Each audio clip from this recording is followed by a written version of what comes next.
Good Thursday morning to you, Corpus Christi. As we take a live look down SPID right now, you can see all the cars pretty much moving at this point, so no big traffic issues to be worrying about.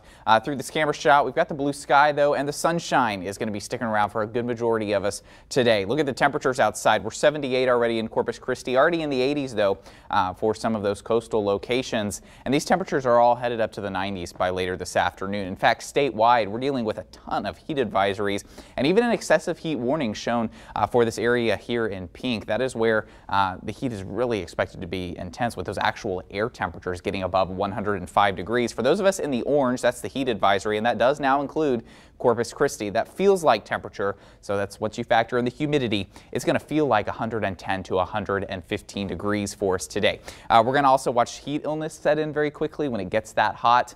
Heat exhaustion and heat stroke can become very easily happen out there. So you're going to want to limit your time outdoors if you have the possibility to do that. 95 is where we're headed for a high in Corpus Christi. 87 for Port Aransas, 101 out in Kingsville. And there's those heat index values going to be up there 110 to 115 degrees. So it's going to be a scorcher out there for today.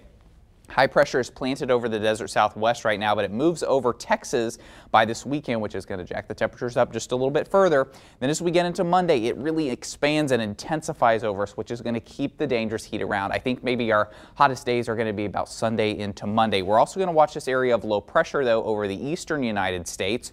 By the time we hit the middle of next week, this starts to push off to the west and kind of encroach on that high pressure, which should force it back off to the west and lessen its influence on us here in South Texas. Now, whether or not this brings any rain chances, it's hard to say at this point. There's a little bit of uncertainty, but it does look like it's going to relax the heat just a little bit. I'll be back with your 7-day forecast coming up next half hour. Stay with us.